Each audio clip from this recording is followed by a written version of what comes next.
ஒரு 3 நாள் முன்னாடி இந்த மாதிரி கோயம்புத்தூர் சூலூர் அந்த குழந்தை கேஸ் தெரியும். அதுக்கு அடுத்து வந்தீங்கன்னா திருச்சியில வந்து ஒரு நர்ஸ் செவிலியர் தவறான சிகிச்சையினால அரசு மருத்துவமனையில அவங்க இறந்துட்டாங்க. அவங்களோட இறப்புக்கு நியாயம் கேட்டு சக செவிலியர்கள் எல்லாம் சேர்ந்து போராட்டம் பண்ணிட்டு இருந்தாங்க. ஒரு 2 நாள் போராட்டம் தொடர்ந்துச்சு. அதுக்கப்புறம் அவங்க உடம்ப வந்து எடுத்துட்டு போகிற மாதிரி அவங்க ஏதோ சமரசமா பேசிட்டாங்க. அது முடிஞ்சு போச்சு. அதுக்கு என்ன ஆக்ஷன் எடுத்தாங்கன்னு தெரியல. நாகர்கோயில்ல வந்து ஒரு பாட்டி வீட்டுல 3 பேர் அவங்க எதனா இருக்குமான்னு சொல்லி திருட போயிருக்காங்க. எதுவுமே இல்லைன்னு சொல்லுவாங்க. அங்க இருந்த ஒரு பாட்டி அவங்க காதுல இந்த தண்டட்டி போடுவாங்க இல்லையா, வெறும் 3 கிராம், அந்த 3 கிராம் தங்கத்துக்காக அவங்கள கொலை பண்ணிட்டாங்க. சேம் அதே டேட்ல நாகப்பட்டினம்ல 80 வயசு பாட்டி ஒருத்தவங்க ஆடு மேய்ச்சிட்டு இருக்கும்போது பட்ட பகல்ல நடந்தது. ஆடு மேய்ச்சிட்டு இருக்கும்போது அந்த வழியா போன ஒருத்தன் செம்மையா சரக்கு அடிச்சுட்டு வந்து அந்த பாட்டிய வாய பொத்தி தரன்னு இழுத்துட்டு போயிட்டு கொஞ்சம் தூரத்துல வச்சு பாலியல் வன்கொடுமை பண்ணிருக்கான். அந்த டைம்ல அந்த பாட்டி பயங்கரமா கத்தவோ அக்கம் பக்கத்துல இருக்கிறவங்க எல்லாம் வந்து அவனை நல்லா அடிச்சு போலீஸ்ல ஹேண்ட் ஓவர் பண்ணிருக்காங்க. 80 வயசு பாட்டிய கூட விட மாட்டீங்களாடா? என்னடா உங்க புத்தி? அவ்வளவு காஜிலியாடா இருப்பீங்க? என்ன ஜென்மமோ. 10 வயசு குழந்தைய விடுறது இல்ல, 80 வயசு பாட்டி விடுறது இல்ல. ஏன் நம்ம டிவிகே சிஎம் சார் வின் பண்ணி 2 நாள் பாம்பு தினேஷ் அப்படின்றவன் தாவேக்கா நிர்வாகி 2 வயசு குழந்தைகிட்ட பாலியல் அத்துமீறல் பண்ணிருக்கான், பாலியல் சீண்டல் பண்ணிருக்கான். அந்த குழந்தைய 2 வயசு குழந்தைலாம் பார்க்க மாட்டானுங்க, 30 வயசு ஆண்டின்னு பார்க்க மாட்டானுங்க, 80 வயசு பாட்டின்னு பார்க்க மாட்டானுங்க. 25ஆம் தேதி 2 நாள் முன்னாடி விழுப்புரம் மரக்காணத்துல 11 வயசு குழந்தைய 62 வயசான கன்னியப்பன் சொல்லிட்டு ஒரு கிழட்டு பையன், அந்த 11 வயசு குழந்தை வந்து வடை வாங்கி தரேன் வா அப்படின்னு சொல்லிட்டு ஸ்நாக்ஸ் வாங்கி தரேன்னு சொல்லிட்டு கொடுத்து பாலியல் அத்துமீறல் பண்ணிருக்கான். 25ஆம் தேதி 2 நாள் முன்னாடி நம்ம தாவேக்கா ஆட்சியில தான் நடந்திருக்கு. மதுரை கீழமாத்தூர். இந்த நியூஸ் பரவலா பேசப்பட்டுச்சு, பார்த்திருப்பீங்க, நிறைய நியூஸ் மீடியால வந்தது. கீழமாத்தூர் பகுதியில வந்து கண்ணன் சொல்லிட்டு 21 வயசு பையன் பெயிண்டிங் ஒர்க் பண்ணிட்டு இருக்கான். அவன் என்ன பண்ணிருக்கானா, 10வது படிக்கிற ஒரு பொண்ணு, அந்த பொண்ணோட வீட்டுல அதுவும் மிட் நைட்ல நள்ளிரவுல போயிட்டு அந்த பொண்ணு கிட்ட பாலியல் அத்துமீறல் பண்ணிருக்கான். அந்த பொண்ணு பயங்கரமா கத்தவோ அதுக்கப்புறம் அவங்க பெற்றோர்கள் வந்துட்டு அக்கம் பக்கத்தினர்லாம் வந்து நல்லா முத்துன்னு குத்திட்டு போலீஸ் ஸ்டேஷன்ல ஹேண்ட் ஓவர் பண்ணிருக்காங்க. போக்சோ வழக்குல அவனை வந்து கைது பண்ணிருக்காங்க. இந்த பையன் யாருன்னா கண்ணன், 21 வயசு, தாவேக்கா நிர்வாகி. தாவேக்கா இல்லையா, தமிழக வெற்றி கழகம், இப்போ ஆட்சியில இருக்காங்க இல்லையா, தமிழக முதலமைச்சர் திரு ஜோசப் விஜய் அவர்களோட கட்சியை சேர்ந்தவன் தான் இந்த தாவேக்கா நிர்வாகி. இதை நான் ஏன் தாவேக்கான்னு சொல்லிட்டு இருக்கேன்னா, இந்த பாம்பு தினேஷன் இப்ப சொன்னேன் இல்லைங்களா, சென்னையில 2 வயசு குழந்தைகிட்ட பாலியல், அவனை பத்தி நான் சொல்லும் போது என்னோட சரௌண்டிங்ல இருக்கிறவங்க வந்து அவன் மூஞ்ச பார்த்தாலே தெரியுது பக்கா திமுக காரன்னு சொல்லிட்டு, நீ ஏன் தாவேக்கான்னு சொல்றன்னு சொல்லிட்டு என்கிட்ட சண்டை போட்டுட்டு வந்தாங்க. நீ எப்படி நீ தாவேக்கான்னு சொல்லலாம் அப்படின்னு சொல்லி ஒத்துக்கல. அதுக்கு அடுத்து நிறைய நியூஸ் மீடியால எல்லாம் வரவோ மூடிட்டு போயிட்டாங்க. கஞ்சா செடி வளர்த்தெல்லாம் மாட்டிருக்கானுங்க தாவேக்கா நிர்வாகி. ஆனா என்னமோ மத்த கட்சியில தான் வந்து இந்த மாதிரி சரக்கு அடிக்கிறவன், கஞ்சா அடிக்கிறவன், பெண்களை வந்து பாலியல் சீண்டல் பண்றவன், பாலியல் பலாத்காரம் பண்றவன்லாம் வந்து மத்த கட்சியில தான் இருப்பாங்க. எங்க கட்சி வந்து அப்படியே தூய சக்தி, எந்த இதுவுமே இருக்காது அப்படின்னு சொல்லிட்டு மாத்தட்டிக்கிறானுங்க. இது நடக்கிறதுல முக்காவாசி பேர் தாவேக்காவை சேர்ந்தவனுங்களா தான் இருக்கிறானுங்க. இப்பெல்லாம் கேட்டா மூடிட்டு இருக்கானுங்க, பேச மாட்டானுங்க. சிஎம் சாரை வந்து எதுவுமே நாங்க பண்ண சொல்லல, ஆனா இது பண்றவனுங்க ஃபுல்லாமே சிஎம் சார் கீழே இருக்கிறவனுங்களா தான் இருக்கிறானுங்க. என்ன பண்றது? அப்புறம் அதே 25ஆம் தேதி வந்து கோயம்புத்தூர் தொண்டாமுத்தூர் பகுதியில வந்து லவ் ப்ரப்போஸ் பண்ணிருக்கான் ஒருத்தன். அந்த பொண்ணு வந்து அவாய்ட் பண்ணிருக்காங்க, வேண்டாம் அப்படின்னு சொல்லிட்டு.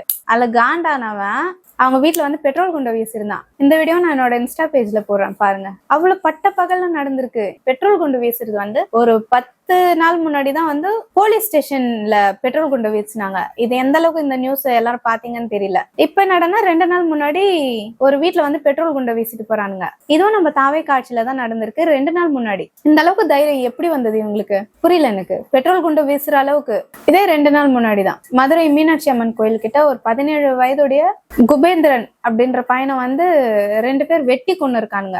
என்னமோ வந்து தாவேக்கா ஆட்சிக்கு வந்தா இதெல்லாம் எதுவுமே நடக்காது, இந்த திருட்டு திமுக கும்பலோட ஆட்சியில அவங்க பீரியட்ல மட்டும்தான் இதெல்லாம் நடக்கும், எங்க தூய சக்தி ஆட்சிக்கு வந்தாதான் இதெல்லாம் நடக்கவே நடக்காது, ஒண்ணு கூட நடக்காது வாய்க்கிழே பேசினாங்க. என்கிட்டயே அவ்வளவு ஆர்கியூமெண்ட். எனக்கு தெரிஞ்சவங்க, என் கூட பழகுனவங்க எல்லாம் எதுவுமே நடக்காது. இப்பெல்லாம் நவதுவாரங்களையும் மூடிட்டு இருக்காங்க போல. தனி மனித ஒழுக்கம் வேணும் எல்லாத்துக்குமே, அது இல்லைன்னா இப்படிதான் நடக்கும். ஆனா இதெல்லாம் சொன்னா ஒத்துக்கல, அவ்வளவு பேச்சு. திண்டுக்கல் மாவட்டம் பழனி, அங்க எஸ்ஐ ராஜகோபால்னு சொல்லிட்டு அவர்கிட்ட கம்ப்ளைண்ட் கொடுக்க வந்திருக்காங்க ஒரு பெண்ணு. அவங்க கம்ப்ளைண்ட் கொடுக்கும்போது அந்த நம்பர் அட்ரஸ் எல்லாம் நோட் பண்ணுவாங்க இல்லைங்களா, அந்த நம்பரை வச்சு அந்த எஸ்ஐ ராஜகோபால் அவர் வந்து என்ன பண்ணிருக்கிறாருன்னா, இவங்களுக்கு வந்து வாட்ஸ்அப் மெசேஜ், நீங்க சாரில ரொம்ப அழகா இருக்கீங்க, சாரி கட்டி ஒரு போட்டோ எடுங்க, சைட்ல நின்று எடுங்க, ஃப்ரண்ட்ல நின்று எடுங்க. கம்ப்ளைண்ட் கொடுக்க வந்த பொண்ணுகிட்டயே இந்த மாதிரி செக்ஷுவல் ஹராஸ்மெண்ட் சாட்ஸ். காவல் நிலையத்துல இருக்கிற ஒரு காவல் அதிகாரியே இப்படி நடந்துக்கிட்டா அப்ப பெண்களுக்கு எப்படி சார் பாதுகாப்பு இருக்கும்? இதே சென்னையில கொடுங்கையூர் பகுதியில நேத்து நடந்திருக்கு. நேத்து சென்னையில இதேதான், சேம் இதேதான். ஆனா இவரு வந்து ஒரு படி மேல போயிட்டாரு. இந்த எஸ்ஐ பேரு தனசேகரன். இவர் வந்து என்ன பண்ணிருக்கிறாருன்னா, நூர் முகமது அப்படின்றவர் வந்து ஒரு கம்ப்ளைண்ட் ஒண்ணு ரெஜிஸ்டர் பண்ணிருக்கிறாரு. சோ அது உண்மையா பொய்யான்னு சொல்லிட்டு அவரோட கடமை உணர்ச்சிக்காக இந்த தனசேகரன் என்றவர் வந்து விசாரிக்க போயிருக்கிறாரு. அவங்க வீட்டுல விசாரிக்க போயிட்டு எல்லாரையும் வெளியே போக சொல்லிட்டு, அவங்க வீட்டுல ஒரு டீனேஜ் பொண்ணு இருந்திருக்காங்க, ஒரு இளம்பெண் இருந்திருக்காங்க. அவங்க கிட்ட வந்து, நீ புர்காவை கழட்டு, உன்னை போட்டோ எடுக்கணும், நீ தானா அவங்க பொண்ணுன்ற மாதிரி நான் செக் பண்ணணும்னு என்னென்னமோ பேசி புர்காவெல்லாம் கழட்டி வச்சு ஒரு மாதிரி அசிங்கமாலாம் பேசிருக்கிறாரு. செக்ஷுவல் அபியூஸான வார்த்தைகள்லாம் பேசுறாரு. உதடெல்லாம் தொட்டு பார்த்திருக்கிறாரு. பாலுக்கு காவல் பூனையா அப்படின்ற மாதிரி வந்து இப்போ போலீஸ் டிபார்ட்மெண்ட்ல இந்த மாதிரி இன்சிடென்ட் இன்னைக்கு நடந்திருக்கு. பொதுமக்களுக்கு தான் பாதுகாப்பு இல்ல. போலீஸ் ஸ்டேஷன்ல எதனா கம்ப்ளைண்ட் பண்ண போனா அந்த போலீஸ் ஸ்டேஷனுக்கு போற பெண்களுக்குமே பாதுகாப்பு இல்ல. சட்டம் ஒழுங்கு ரொம்ப மோசமாயிட்டே போகுது. சட்டம் ஒழுங்கு சந்தி சிரிச்சிட்டு இருக்கு. போன ஆட்சி வந்து நல்லா இல்ல, போன ஆட்சி வந்து ரொம்ப மோசமா இருக்கு, ரவுடிசம் அதிகமா இருக்கு, கஞ்சா அதிகமா இருக்கு, சரக்கு அடிச்சுட்டு பயங்கரமா இது பண்றாங்க, அங்கங்க கொலை ரேப் மர்டர் பயங்கரமா நடந்துட்டு இருக்கு, அதெல்லாம் சரியில்லை, எங்களுக்கு மாற்றம் வேணும். ஆனா ரொம்ப மோசமா இருக்கே, போன ஆட்சியில இருந்ததோட பயங்கரமா இருக்கே, அதுவும் இந்த 10-15 நாள்ல எவ்வளவு நடந்துட்டு இருக்கு. குறிப்பிட்டு சொல்ல போனா இந்த பாலியல் வன்கொடுமை பிரச்சனைகள் எல்லாம் நிறைய நடந்திருக்கு. போன ஆட்சியில நடந்ததா இல்லைன்னு சொல்லல. எதுக்கு எடுத்தாலும் சிஎம் தான் நொட்டுவாரு, சிஎம் தான் காரணம், மு.க. ஸ்டாலின் ஆட்சியில இப்படிதான் நடக்கும், மு.க. ஸ்டாலின் தான் காரணம். நம்ம எவ்வளவுதான் சுய தனி மனித ஒழுக்கம் தேவை அப்படின்னு சொன்னாலும் இவங்க ஒத்துக்கல. சிஎம் தான் காரணம், சிஎம் தான் காரணம் சொன்னா, இப்ப கேட்டா என்ன சொல்றாங்கன்னா, வந்து 15 நாள்லயும் உங்களுக்கு எல்லாத்தையும் பண்ணிடுவாரா? சட்டம் ஒழுங்கெல்லாம் சரி பண்றது அவ்வளவு ஈஸியா? அவருக்கு டைம் வேணும், டைம் கொடுங்க. எதுக்கு கொடுக்கணும்? அவர் பிரச்சாரத்தின் போது என்ன சொன்னாரு சிஎம் சார்? என்ன சொன்னாரு? நான் ஆட்சிக்கு வந்த அடுத்த நொடி பெண்கள் மேல கைய மட்டும் வைக்கட்டும், என்ன நடக்குதுன்னு பாருங்க. சட்டம் ஒழுங்கு சரி இருந்தா யார் சார் இப்படி எல்லாம் நடக்க போகுது? ரொம்ப சட்டம் ஒழுங்கு சீர்கெட்டு போச்சு. அவர் பேசின டயலாக் தான், சினிமா டயலாக் எழுதி கொடுத்தாங்க, அவர் ப்ரிப்பேர் பண்ணிட்டு வந்து பேசிட்டாரு. அப்ப இதுக்கே நாங்க டைம் கொடுக்கணும்? ஒரு கட்சி தலைவர் ஆட்சிக்கு வந்த உடனே அவர் முதல்ல பண்ண வேண்டியது சட்டம் ஒழுங்கு சரி பண்ணணும், சிவியரா ஆக்ஷன் எடுக்கணும். ஒண்ணுமே பண்ணல. அப்ப நாங்க கேள்வி கேட்க தானே செய்வோம். பொதுமக்கள்ல நானும் ஒருத்தி, நானும் இந்த தமிழ்நாட்டுலதான் இருக்கேன், நான் ஓட் பண்ணிருக்கேன், நான் கேள்வி கேட்க தான் செய்வேன். கேள்வி கேட்காத 15 நாள் தானே ஆயிருக்கு, நீ இப்போதைக்கு கேள்வி கேட்காத. அப்ப எப்ப கேட்கணும்? 4.5 வருஷம் கழிச்சு கேட்கலாமா? அப்போ கேள்வி கேட்க கூடாது, 6 மாசம் கழிச்சு கேள்வி கேட்கணும். அப்ப அந்த 6 மாசத்துல வந்து நிறைய ரேப், இந்த 15 நாள்லயே 35 ரேப் கேஸ் நடந்திருக்கு. 40க்கும் மேற்பட்ட கொலை கேசுகள், நிறைய சம்பவங்கள் நடந்திருக்கு. இந்த 15 நாள்லயே இவ்வளவு நடக்குதுன்னா அப்ப 6 மாசத்துல எவ்வளவு நடக்கும்? அதெல்லாம் நாங்க பொத்திட்டு இருக்கணுமா? எதுவும் கேட்க கூடாதா? என்ன பேசுறீங்க நீங்க? நீங்களும் தமிழ்நாட்டுல தானே இருக்கீங்க, ஏன் உங்க கண்ணுக்கு காதுக்கெல்லாம் இந்த நியூஸே வராதா? எவ்வளவு ரேப் நடந்திருக்கு, எவ்வளவு கொலை எவ்வளவு நடந்துட்டு இருக்கு, ஏன் அதை பத்தி எல்லாம் நீங்க இது பண்ண மாட்டீங்க? சட்டம் ஒழுங்கே சரியில்லை. அவர் இதை சொல்லிதானே ஆட்சிக்கு வந்தாரு. இதே தானே ஜனங்க கிட்ட திருப்பி பேசி பெண்களுக்கு பாதுகாப்பு இல்ல, குழந்தைங்க, இந்த விளாத்திக்குள்ள மேட்டர் அது ஒரு பெரிய இது. விளாத்திக்குள்ள மேட்டர்ல பாத்ரூம் ஒதுங்க போன ஒரு குழந்தைய வந்து ரேப் பண்ணி கொண்டுட்டாங்க சார். சிஎம் சார், சட்டம் ஒழுங்கு சரியில்லை சார். அந்த விளாத்திக்குளம் கேஸ்லயே முன்னாள் முதல்வர் சிஎம் ஸ்டாலின் சார் அவர்கள் வந்து அவர் கொடுத்த பிரஷர்னாலதான் இன்னைக்கு தீர்ப்பு வந்திருக்கு, அவனுக்கு இரட்டை மரண தண்டனை சொல்லிட்டு. ஆனா இதையுமே வந்து இந்த தாவேகா ஃபேன்ஸ் வந்து என்ன பண்றாங்கன்னா, எங்க அண்ணா ஆட்சிக்கு வந்த உடனே பாத்தீங்களா, அது வந்து ஸ்டாலின் சாரோட ஆட்சியிலன்னா அவரோட வற்புறுத்தினாலதான் இந்த கேஸ் வந்து ஜெயிச்சதுன்னு சொல்லிட்டு அந்த வக்கீல் அம்மாவும் சொல்றாங்க. வீடியோ பாருங்க, நான் இன்ஸ்டால போட்டு விடுறேன். இதுக்கும் ஃபயர் விட்டுட்டு இருக்காங்க, விஜய் சார் தான் அப்படின்னு சொல்லிட்டு. அவங்களாம் யோசிக்க மாட்டாங்க, அவங்க அப்படிதான் பண்ணிட்டு இருப்பாங்க. ஆனா நாங்க கேள்வி கேட்டுட்டு தான் இருப்போம். அவர் இத சொல்லிதான் பிரச்சாரம் பண்ணி சிஎம் ஆனாரு. அப்ப நாங்க இததான் கேள்வி கேட்போம், இததான் கேட்டுட்டு இருப்போம். லாஸ்டா ஒரு நியூஸ் இன்னைக்கு நடந்தது. தாம்பரம் மணிமங்கலம் கிட்ட ஒரு காலேஜ் படிக்கிற பொண்ணு ஒருத்தவங்க வந்து குளிச்சிட்டு இருக்கும் போது தாவேக்காவை சேர்ந்த ஒரு பையன், அவர் பேரு தியாகோ, 32 வயசு ஆகுது. இவர் வந்து அந்த பொண்ணு அந்த மாணவி வந்து குளிச்சிட்டு இருக்கும்போது எட்டி பார்த்து மாட்டிக்கிட்டாரு. அவரையும் கும்மாங்குத்து குத்தி போலீஸ் ஸ்டேஷன்ல ஹேண்ட் ஓவர் பண்ணியாச்சு. தாவேகா நிர்வாகி அவர் தியாகு, 32 வயசு ஆகுது. மென்ஷன் பண்ணணும், தியாகு தாவேகாவை சேர்ந்தவர்.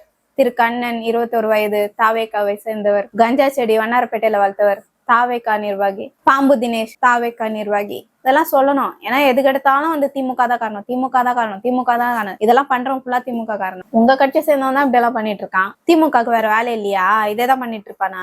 23ஆம் தேதி வந்து செய்யாறு அந்த பகுதியை சேர்ந்த ஜீவலட்சுமி 19 வயசு பெண் அவங்க கொலை செய்யப்பட்டிருக்காங்க. இந்த நியூஸ் இப்ப நடந்ததுதான், முந்தா நேத்து நடந்தது. இதெல்லாமே வந்து நம்ம தாவேகா திரு ஜோசப் விஜய் அவர்கள் ஆட்சிக்கு வந்து இந்த 5 நாள்ல நடந்த விஷயங்கள் தான் நான் சொல்லியிருக்கேன். நீங்க தானே சார் இதெல்லாம் ஃபுல் ஆக்ஷன் எடுக்கணும், நடந்து முடிஞ்சதுக்கு அப்புறம் ஒன்னும் பண்ண முடியாது நீங்க தான் சொன்னீங்க. அப்ப நடக்கிறதுக்கு முன்னாடி நீங்க காப்பாத்திருக்கணும்ல. நம்ம ஜனங்க வந்து என்ன பாத்துட்டாங்கன்னா, நம்ம விஜய் அண்ணா வந்து இந்த வேலாயுதம் படத்துல வர மாதிரி கம்பி மேல இருந்து ஆகாயத்துல இருந்து வந்து குதிச்சு தவறு நடக்கிறது இப்படின்றதுக்கு முன்னாடியே காப்பாத்திருவாரு. தங்கச்சிங்களா காப்பாத்து நடந்தாலும் வந்து காப்பாத்திருவாரு. சுறா படம் மாதிரி கடலுக்குள்ளேயே டிராவல் பண்ணி எகிரி குச்சி வந்து காப்பாத்திருவாரு. தெரி படம் மாதிரி பிரிட்ஜு கீழே கட்டி தொங்க விட்டு ஒரு பொண்ணை ரேப் பண்ணா இதாண்டா உனக்கு எதி அப்படின்ற மாதிரி பண்ணுவார் நம்ம சிஎம். நம்ம விஜய் நான் வந்து அந்த மாதிரி பெண்களுக்கு எதிரான பாலியல் வன்கொடுமை, பாலியல் சீண்டெல்லாம் நடக்கிறதுக்கு முன்னாடியே வந்து காப்பாத்திருவாருன்னு நம்ம ஜனங்க நினைச்சதெல்லாம் தப்பு இல்ல.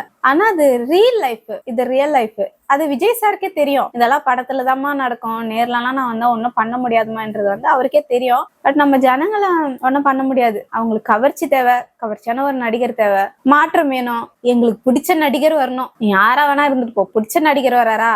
படத்து கூட கம்பேர் பண்ணிட்டாங்க நம்ம ஜனங்க. படம் 2.5 மணி நேரம், அது டக்குன்னு முடிஞ்சு போயிடும். அந்த படத்துலயே எல்லாமே முடிஞ்சிடும். ஒரு கண்டுபிடிப்பாரு, குற்றவாளியை கண்டுபிடிப்பாரு, குற்றவாளியை வந்து பிரிட்ஜுக்குள்ள தலைகீழா தொங்க விட்டு அறுத்து தள்ளிடுவாரு. அதெல்லாம் படத்துல தான் நடக்கும், ரியல் லைஃப்ல நடக்காது. ஜனங்க அதெல்லாம் புரிஞ்சுக்கணும். உங்க ஆட்சியை பத்தி கேள்வி கேட்டா மட்டும் ஏன் சார் உங்களுக்கு இவ்வளவு கோவம் வருது? நீங்க ஒழுங்கா ஆட்சி நடத்திருந்தீங்கன்னா பெண்கள் பாதுகாப்பு ஒழுங்கா இருந்திருக்கும், சட்டம் ஒழுங்கு சரியா இருந்திருக்கும். சட்டம் ஒழுங்கு சரியா இருந்தா ஏன் சார் இப்படி எல்லாம் நடக்குது?